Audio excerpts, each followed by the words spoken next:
Reborn, I am no longer obsessed with having a soldier husband. When I returned to life in the 20th century, I decided to put my sister's name on the marriage application. This time, I will make Paul happy. In this life, I was the one who gave my sister her wedding dress, the one who put the engagement ring on her finger. I was the one who facilitated each of their meetings. He took my sister to Beijing, and I, without a second thought, went to Shanghai to study. Because in my past life, I was already over 50, and he and my son were still begging me to divorce, just to allow him and my sister to fulfill their final destiny together. Reborn into this world, I only want to soar high and no longer worry about love. Chapter 1. Just fill it out and give it to me. Paul impatiently tapped the desk. I stared at the marriage application, my fingertips lightly brushing the rough edge of the paper, my thoughts wandering aimlessly. In my past life, I had filled out my name on this form as if it were a sacred decree, and then with great excitement dragged Paul to buy wedding candy. But instead of gratitude, I was met with a scolding, all because he was eager to return and cook brown sugar water for Camilla, who was on her period. I half-heartedly responded, I know. I glanced up at his impatient expression and the hand that kept checking the time.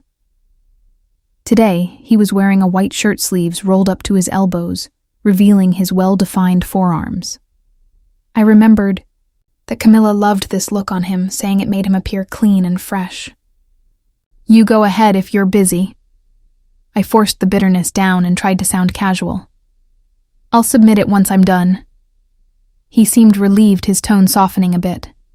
Don't worry, since we're getting married, I'll take responsibility for you, he said. But you shouldn't be jealous of Camilla anymore. If others find out, it'll be bad for her reputation.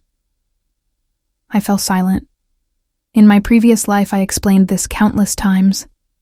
But to him, I was always the jealous, petty sister who couldn't accept her weak, kind-hearted younger sister. He didn't say anything more and hurriedly left. I took a deep breath, trying to calm the chaos in my heart, but my mind couldn't stop replaying the events of my past life. On our wedding night, he made up an excuse about taking care of his sick sister and didn't come home that night. When he traveled with the army, he only took Camilla, saying she hadn't been to Beijing yet. Even on the day our son was born, Paul didn't have time to come. He was too busy comforting a divorced Camilla. And just before his death, our son was still pleading with me in my ear. Mom just divorced Dad. You're nothing compared to Aunt Camilla. Dad has suffered so much staying with you all these years. Let him go. I looked at my indifferent husband by the bedside, silent. It was this dead silence that confirmed his thoughts. I bit my lip hard, and only when I tasted the blood did I slowly loosen my grip. No, this time I wouldn't repeat the same mistakes. I picked up the pen and slowly wrote one name in the applicant field, Camilla. Paul, since you love her so much, then have it your way. I handed the completed application form to the staff, took the marriage certificate, and walked out of the civil affairs office. I wasn't sad. In fact, there was an indescribable sense of liberation. Chapter 2. In my previous life, after our parents passed away due to work, Camilla and I were adopted by the Liu family. Camilla was sweet-talking and good with words, so the Liu family treated her even better than their own daughter. Liu's mother had long been scheming to marry Camilla off to Paul, but Camilla, with a simple, I don't want to fight with my sister, made Paul willingly marry me.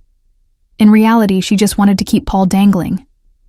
After all, at that time, Paul was only a company commander and she was waiting for something better. I went to the school, asked about the necessary preparations for university, and inquired about living expenses and other issues before heading back home with peace of mind. When I returned to Paul's family quarters, I had just entered the door, when I heard Camilla's playful voice. Paul, if you come back to be with me instead of your sister, will she get upset? It's fine, I can visit her anytime. But every time you come, you always get so close to her. I'm worried about you being alone at home. Camilla smiled happily, then feigned a sad expression and said, After you and my sister get married, will you still be good to me? Of course, Paul said firmly. Who else would I be good to if not you? If your sister treats you badly, I'll divorce her. I clenched my fists so tightly that I almost lost control of my emotions. So even after living a second life, hearing my husband speak so coldly to me still hurt.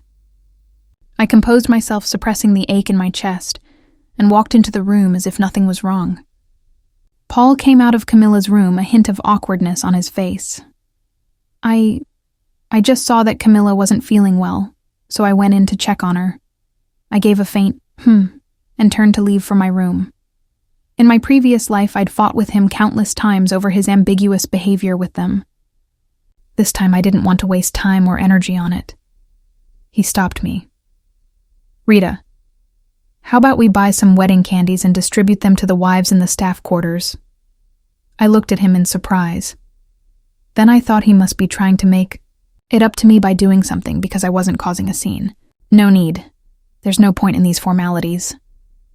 He was stunned for a moment, probably unable to imagine that I would actually turn down the suggestion. Is it because you're upset that Paul is taking care of me? Camilla walked out of the room looking wronged and innocent. She was wearing the linen suit that I had specifically bought for our wedding photos. It was the most popular outfit in the 1950s. I had saved up for half a year to buy it in my previous life, but never dared to wear it. Seeing my gaze, Camilla quickly explained, I saw this outfit on your bed today, and I liked it, so I wanted to try it on. I forgot to take it off. She lowered her head, twirling her fingers, looking like a child who had done something wrong. Paul instinctively spoke. Rita, don't. I interrupted him, my tone calm. It looks good on you, so you can keep it.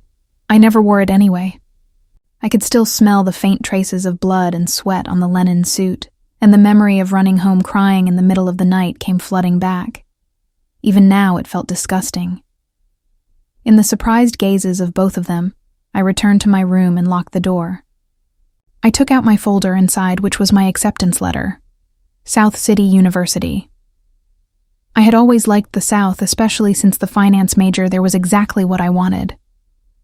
In my previous life, I had given up my studies for Paul content to stay home and serve my in-laws. This time I was lucky to have the chance to live for myself. I looked at the calendar. There were only 10 days left until I could leave this place. Time was tight, but I had to make the most of every moment to prepare. A knock on the door interrupted my thoughts. Annoyed, I opened it. Paul stood there with a bowl of noodles, his tone gentle. You must be hungry. I made you some noodles. For a moment, I felt a strange sense of nostalgia. In my past life, he was either cold and distant or harsh with his words.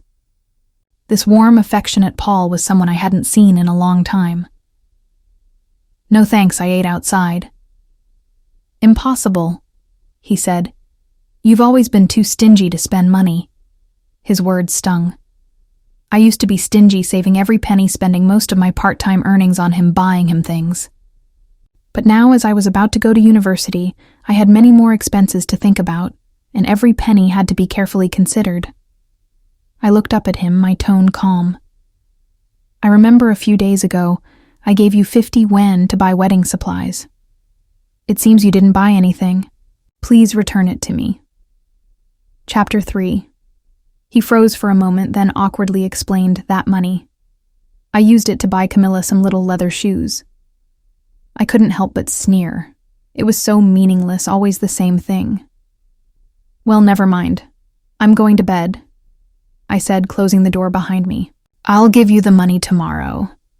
He added a hint of irritation in his voice. We're married. Do you really need to be so calculating? I couldn't help but snort. So it's okay for you to spend my hard-earned money on someone else, and I'm not even allowed to be upset about it. He knew he was in the wrong, but still muttered under his breath, unreasonable. I couldn't be bothered to argue any longer and slammed the door shut.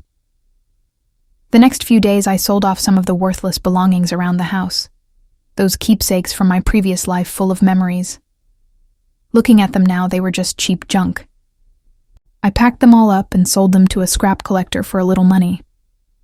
In the afternoon, I continued packing my things when Paul appeared in front of me holding 50 yuan in his hand. He spoke stiffly. Here's your money. I took the money and nodded. Thank you.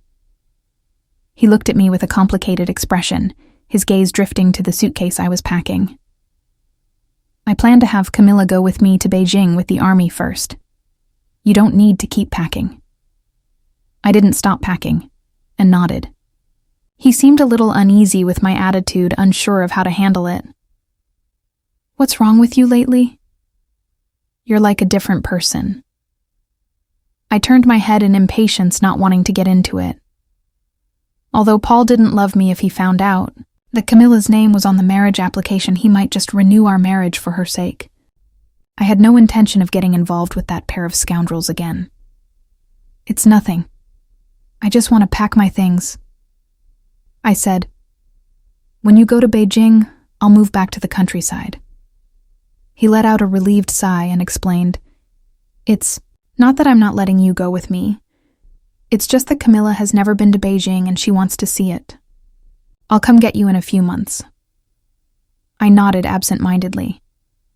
In my past life, he never came to get me for 8 years. It wasn't until Camilla married a division commander that he finally took me to Beijing out of frustration. He seemed unaccustomed to me now, since I usually chattered on whenever we were alone. Now I barely spoke, and he grew restless. You've always wanted to take wedding photos, right? Let's go to the photo studio tomorrow. That wouldn't work. Tomorrow I plan to go buy supplies for university. Just as I was thinking of an excuse, Camilla walked in, snuggling up to Paul's arm. Paul, what photo studio I want to take photos to? Paul smiled and ruffled Camilla's hair. All right, let's go tomorrow. You two go ahead. I have something to do tomorrow, I said. Paul furrowed his brow. What could be more important than taking wedding photos? Go ahead and take the photos. I'll go with you to buy things afterward. His tone was firm, as if it left no room for refusal. Camilla pouted. Are you not going? Because of me. I didn't want to argue any further, so I nodded in agreement to go. Early the next morning, I heard Paul in Camilla's room coaxing her to get up. The bright red numbers on the calendar reminded me that there were only 4 days left. In 4 days, I would finally be free of this life. When I was on the verge of impatience, they slowly emerged from the room. Paul, ever so considerate, had prepared hot water and was personally washing Camilla's face. I couldn't believe I'd been so blind in my previous life, thinking that if I married him, he would treat me the same way. I was lost in thought when Paul awkwardly walked over to me, holding a ring in his hand. The neighbors said it's trendy to wear wedding rings now. I bought one for you. I didn't take it. In my past life, there was no ring like this. As soon as Camilla saw it, she immediately pouted.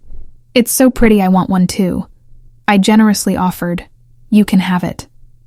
Paul's face immediately darkened. Stop joking. This is our wedding ring. Camilla snatched the ring from him and slid it onto her finger, waving it in front of Paul. Paul, does it look good on me? Paul looked at Camilla, his eyes full of affection, and smiled foolishly, nodding his head. Then he turned to me a little guilty and whispered, and I'll buy you one next time. I nodded indifferently. I had heard his promises many times before, but none of them were ever kept. Chapter 4. At the photo studio, Camilla took the first set of photos, including several couple shots. When it was my turn with Paul, the photographer raised his camera only to awkwardly lower it. Sorry, the film is used up, he said. I inwardly rejoiced, but kept a neutral expression. Oh, that's fine, I replied. After we left the studio, Paul pulled a train ticket from his pocket and handed it to me. It was for a seat to Beijing, scheduled 4 days from now. I didn't mean to leave you behind, he said. I'll go ahead to settle in, and I'll be waiting. For you in Beijing. It takes 3 days and nights to get to Beijing from here, and I couldn't understand how he thought I'd manage. Moreover, there was only one slot for a military spouse. Where would he have me stay, but asking now wouldn't yield a satisfying answer. When I accepted the ticket, Paul visibly relaxed. Don't worry. Even if you don't stay in the military compound, you're still my only wife, he said. I'll treat you well. I just consider Camilla as a sister. I softened a bit at his words. How long had it been since I heard him speak so gently? Suddenly, a truck came around the corner, speeding straight toward us. Paul pulled Camilla into his arms and dodged the vehicle. In the confusion, I was pushed. I froze in place, unable to move as the car came barreling toward me. The vehicle swerved at the last second, hitting me and dragging me along. Pain surged through me, and I felt dizzy cold sweat beading on my forehead. The driver hurriedly jumped out of the car, stammering, "Miss, are you okay?" A crowd gathered around, pointing and murmuring. My gaze cut through the onlookers, fixing on Paul. He was comforting Camilla, completely unaware of what had just happened to me. Or perhaps he noticed, and just didn't care. I smiled bitterly, and the last shred of hesitation in my heart disappeared. So this was what he meant by, "I'll treat you well in the future." "Rita, how are you feeling? Is it better?" I gave him a cold look, but said nothing. He rubbed his hands together, looking uneasy, and started explaining. Camilla was a bit too scared, and I was with her the whole time, so... Under my gaze, he awkwardly fell silent. Rita listened to me. The situation was urgent. Camilla was closer to me, so I instinctively... He paused, seemingly trying to find the right words. "I didn't know you were going to get hit." I interrupted him. "When are you going to Beijing?" He hesitated. "Tomorrow." "All right, I need to rest. You can go now." I closed my eyes, signaling that I wanted to be left alone. Paul seemed like he wanted to say more, but ultimately left, sensing my discomfort. The next day, Lou's mother came. She brought a thermos and wore a big smile. "Rita, Paul asked me to come take care of you. How are you feeling now?" "Much better, thank you, Mom." As she served me soup, she chattered on. "Paul, that boy, he's so careless. I wonder if he'll be able to take care of Camilla properly." She stopped midway, as if suddenly realizing something, and awkwardly fell silent. "Mom, actually, it's Camilla who married Paul." Lou's mother froze. After a long pause, she finally reacted. What did you say?" I submitted Camilla's name on the marriage application. Lou's mother was first stunned, then her face lit up with joy. "Rita, you're such a good child. I knew you were the most sensible." She excitedly grasped my hand. "Rita, thank you. Thank you for making this possible for them." I smiled faintly, but said nothing. Chapter 5. Helping you. No, it was helping myself. She was always inclined toward Camilla. Even in the past life, no matter how hard I tried to serve her in her old age, she still left all her inheritance to Camilla. "Mom, don't tell Paul or Camilla about this yet." Lou's mother grinned from ear to ear. All right, Mom understands. Then, what are your plans for the future?" "In a few days, I'll be leaving." I didn't disclose my specific destination. Lou's mother wanted to ask more, her mind full of their marriage issues. I closed my eyes, pretending to fall asleep. The day I was discharged from the hospital, I didn't notify anyone. Before I left, I wrote a letter to Paul. "Paul, by the time you read this letter, I will already be on a train, heading south. I know you've always liked Camilla, and I'm letting you two be together. Our fate is over. I wish you both happiness." I sealed the letter along with the Beijing train ticket and our marriage certificate and sent them to Beijing. I dragged my suitcase to the train station. The air in the southern city was moist and warm, and as I stood in front of the Shanghai campus, I felt a bit dazed. Walking through the campus, I felt as though I had been reborn. During the day, I sat in class diligently listening and absorbing knowledge. At night, I worked at a small restaurant, serving dishes, washing dishes, and aching all over from exhaustion. But this fatigue made me feel grounded. A month later, I had gradually adapted to this busy but fulfilling life. Then one day I saw Paul downstairs at the dormitory. "Rita, why did you do this? Why did you put Camilla's name on the marriage application? Why didn't you go to Beijing?" His tone was filled with anger and confusion. I looked at him coldly. I don't want to live with someone else's husband in my heart.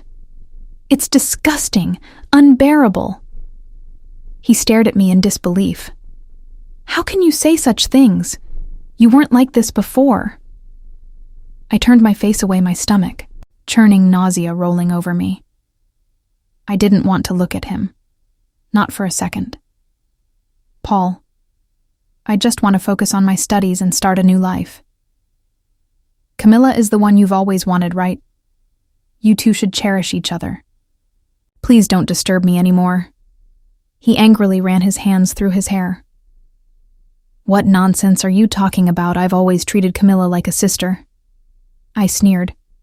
What kind of siblings hug each other and steal kisses I had once caught? Him kissing a sleeping Camilla. That tender expression on his face I would never forget. His face flashed with shame, but then he grew furious. Rita, stop spouting nonsense. Me and Camilla are completely innocent. The sibling love you talk about is disgusting to me. Let me go and let yourself go too. His face turned a dark shade, but he didn't know what to say. I remembered when I first arrived at the Liu family as a child, the fear of being dependent on others making me afraid to even eat my fill. On nights when hunger overwhelmed me, I would secretly sneak out to eat leaves from the garden, and Paul saw me. He shared his snacks with me and comforted me. Rita, don't be afraid. I'll protect you from now on. That warmth back then made me fall for him step by step. So in my past life, even though Paul didn't love me at first, I was willing to marry him. In the following days, Paul still lingered around the school. I deliberately avoided him, not wanting to have any more dealings with him. But I didn't expect that he would go to the principal and demand my expulsion. When I was called into the principal's office, Paul was sitting stiffly. I was furious. Paul, what do you think you're doing? Why are you asking for my expulsion? I want you to come back with me. He stood up and walked toward me, reaching out to take my hand. I quickly stepped back, avoiding his touch. Go back. Go back and continue. Watching you and Camilla all over each other. His expression froze, and then he angrily retorted, Rita, don't be ridiculous. We're still married. How is it right for you to run off to the south and stay away from me like this? I almost couldn't hold back my laughter at his shamelessness. Paul, your wife is Camilla. The marriage certificate has her name on it, and the person you're thinking of is also her. His face darkened, gritting his teeth. That was a mistake. Mistakes should be corrected. My past behavior made you misunderstand. I won't act like that anymore. My heart sank. These familiar lines, he had said them in my previous life too. And what happened? He immediately went back to being all sweet with Camilla. I turned to the principal and spoke earnestly. Principal, I really want to continue studying here. Please don't expel me. The principal looked at me, then at Paul, and after a brief pause, he said, Mr. Liu, since you have no relationship with Rita, you are not authorized to handle her expulsion. I finally breathed a sigh of relief. Paul wanted to say something, but the principal interrupted. Mr. Liu, if there's nothing else, please leave. I have work to do. Chapter 6. In the following days, Paul continued to haunt me. I was exhausted from his constant pursuit, and my studies were being affected. What made things even more troublesome was that Camilla had also arrived. Paul, please, let's go back and get a divorce. I don't want this. I don't want to steal my sister's husband.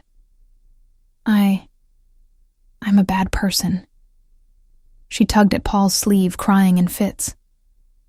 Paul, with a heart full of sympathy, pulled her into his arms and gently patted her back. Camilla, don't cry. It's not your fault. We'll go back right away. It's my fault for making you suffer. Camilla, looking pitiful, pretended to kneel down. Sister, I'm sorry. Please don't be angry with Paul. I know it was a misunderstanding between Paul and me. Don't kneel. It's my fault for making you suffer. We'll go back now. As she said this, she shot me a glare, her eyes accusing me of being unreasonable. A crowd of students had gathered around, whispering and pointing fingers. I couldn't be bothered to watch this drama anymore, so I turned and left. If they wanted to put on a show, let them. I had no intention of playing along. Camilla certainly had some influence. Paul didn't come back that day. I threw myself into my studies and joined the school's math club where I met Sam. He was tall and thin, wearing a pair of black-rimmed glasses, and he had a sunny smile. He was very good at math and often helped guide me, so over time we became more familiar. Just when I thought my life was finally on track, Paul's letters started arriving one after another, persistent as ever. "Rita, are you still angry with me? I know I was wrong. Come back." "Rita, Camilla is pregnant. The child is mine. I know it's hard for you to accept, but please believe me, you're the only one in my heart. Rita, there should be a limit to your anger. What do I need to do for you to forgive me?" I tore his letters into pieces and threw them in the trash. I didn't know what made him think I would change my mind. Maybe he just had thick skin. The smell of oil and smoke filled the air.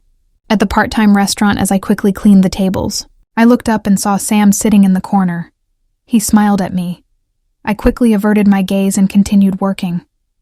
After my shift ended, he was still sitting there with several untouched dishes in front of him. "Come eat with me." He gestured to the seat across from him. "I've already eaten." I tried to decline, but my stomach betrayed me with a loud growl. He chuckled softly. "Don't be shy, come sit down." Unable to resist his hospitality, I sat down across from him. A clay pot filled with hot soup bubbled away, and the warmth drove the chill from my body. I dug in, completely ignoring my image. "Slow down, no one's going to steal your food." Halfway through eating, I suddenly felt an itch at the tip of my nose. When I looked up, I saw Sam smiling at me, holding a grain of rice in his hand. "Do you want to eat my face too?" he teased. I blushed quickly, lowering my head. I knew he liked me. His eyes made it very clear. But right now, all I wanted to do was focus on my studies. Everything else could wait. The winter holidays arrived, and Lou's mother called me one after another, urging me to come home for the new year. After all, they had raised me, and I couldn't be too heartless. After much thought, I bought a ticket, and carrying a bag full of gifts, returned to East City. As soon as I entered the Lou family's gate, I heard a sharp voice yelling, "Paul, what's going on? I'm telling you I'm pregnant with your child. I'm not here to be mistreated." I froze in place, only to see Camilla, her large belly swollen, shouting at Paul. Paul's face turned pale, but he didn't dare to argue. He could only appease her in a low voice. "Camilla, calm down. The doctor said you can't get too emotional. It's bad for the baby. I want that coat. Go buy it for me right now." "Camilla, I'll get it for you next time, okay? This month's allowance is all gone." Paul carefully helped Camilla sit down. "You're useless, still just a lieutenant colonel. You're not even giving the money to your sister." Paul's expression darkened. "Camilla, stop talking nonsense. I've already cut ties with her." "Cut ties? Do you think I'm stupid? You write to her every now and then. Do you think I don't know? You don't have me in your heart at all. All you think about is her." Chapter 7. Camilla cried and screamed, pounding her fists against Paul's chest. Paul, looking impatient, said, "I told you I didn't do anything." I stood at the door watching the scene before me, feeling nothing but absurdity and laughter. In my past life, he hid his contact with Camilla from me. In this life, he was hiding his letters to me from Camilla. In the end, he was just someone who wanted to have it both ways, never truly loyal. Lou's mother was the first to notice me. "Rita, you're back. Come help talk to Camilla, her temper's getting worse." She grabbed my hand, her tone somewhat ingratiating. I pulled my hand back and said indifferently, "I'm tired, I'll go rest in my room first." Lou's mother froze for a moment, but didn't say anything further. She turned and continued to coax Camilla in a low voice. She was so different from the domineering woman I remembered. Back in my room, I dug out the New Year's gift Sam had given me from my luggage. a red cashmere scarf. I wrapped the scarf around my neck and glanced at myself in the mirror, a smile tugging at my lips without my noticing. That evening I heard a knock on the door. I opened it to find Paul standing outside looking haggard and uneasy. "Rita, can we talk?" I stepped aside to let him in. He rubbed his hands together, gathering courage as he said, "Rita, the wife I've always wanted is you. I've been waiting for you. Camilla's temper's getting worse and she's spending money recklessly. I couldn't help but scoff. Waiting for me, Paul, do you even believe your own words?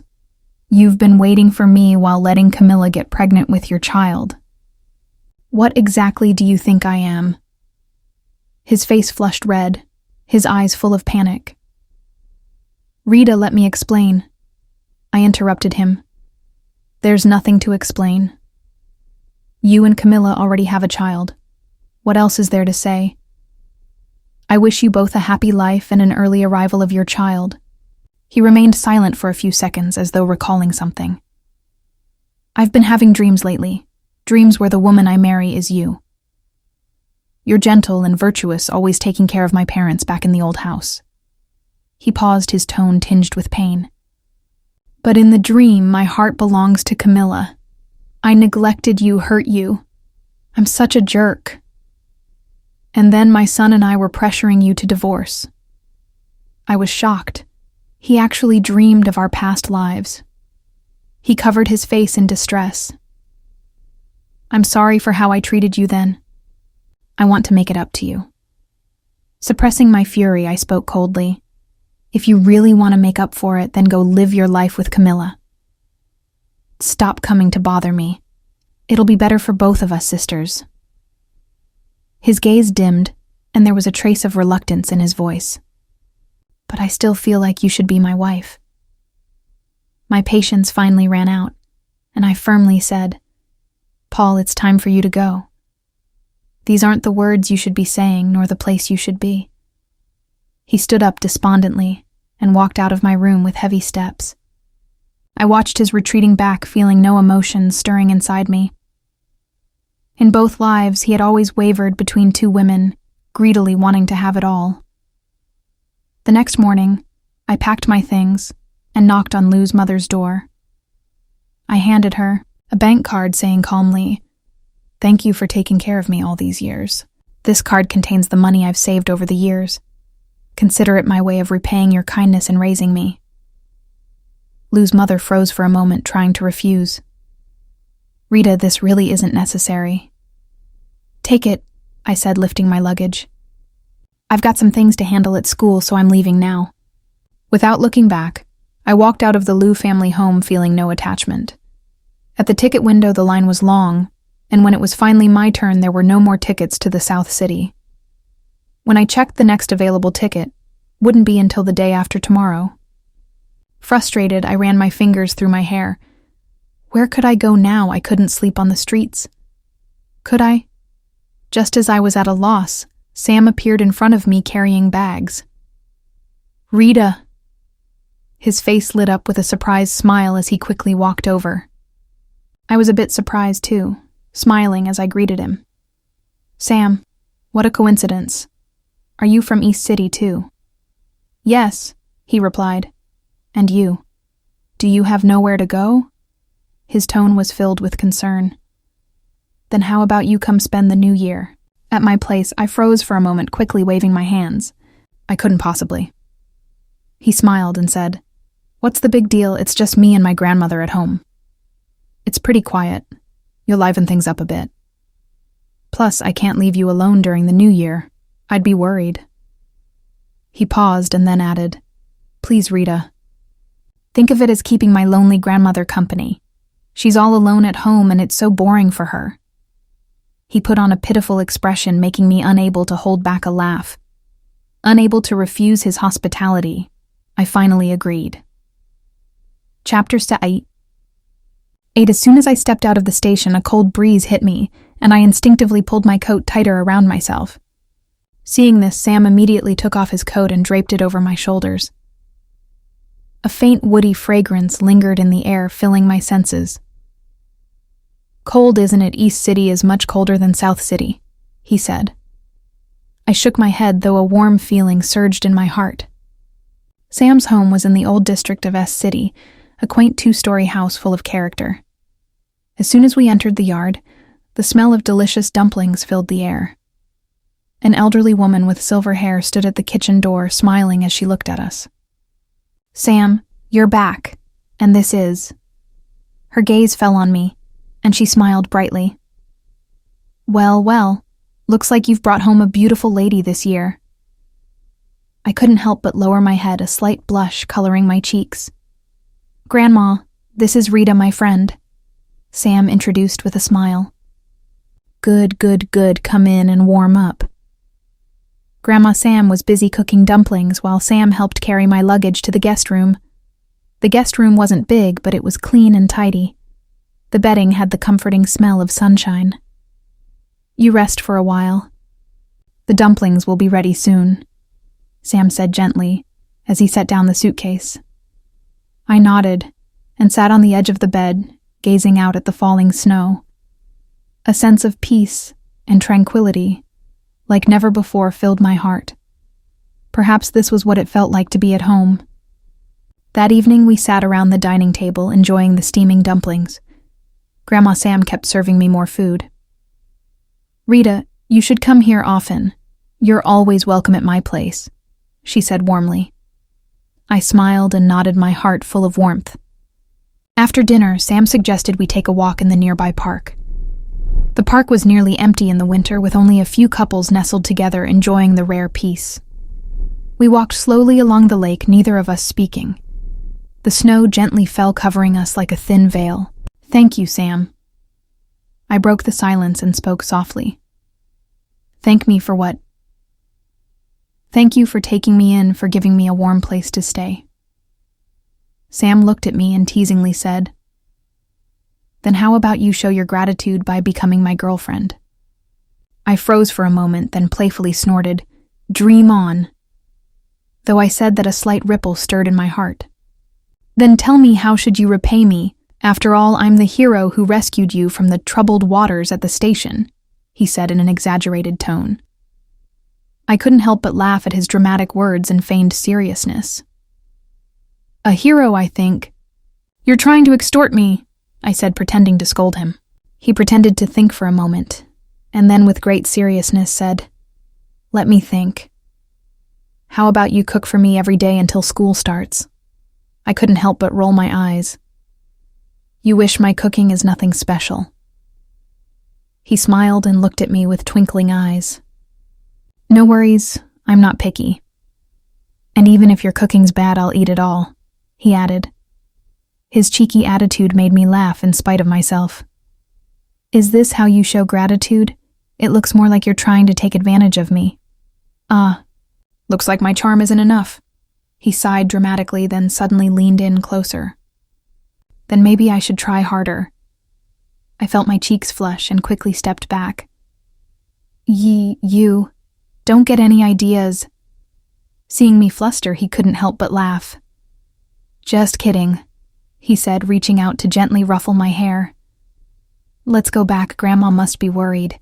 Back at Sam's house, Grandma Sam had already prepared hot ginger soup, saying it would help drive away the cold. I held the ginger soup in my hand, savoring the warmth, and for the first time I felt a glimmer of hope for the future. Maybe letting go of the past and starting over wasn't such a bad thing. On New Year's Eve, the sky outside was lit up with brilliant fireworks illuminating the entire night. The deafening sound of firecrackers echoed in the air. I stood by the window, and for a moment, I felt as if I were in a different world. Happy New Year, Rita. He was standing very close to me, and his warm breath brushed against my ear, sending a tingling sensation through me. I turned around and met his deep gaze. In that instant, time seemed to freeze, and my heart skipped a beat. Happy New Year, Sam, I whispered back. He leaned in closer, his voice soft as he said, I like you, Rita. Outside, the fireworks continued to explode in the sky, their dazzling colors reflected on my face and on Sam's. If you like this story, Hit the like button and subscribe for more stories like these only at StoryTimes.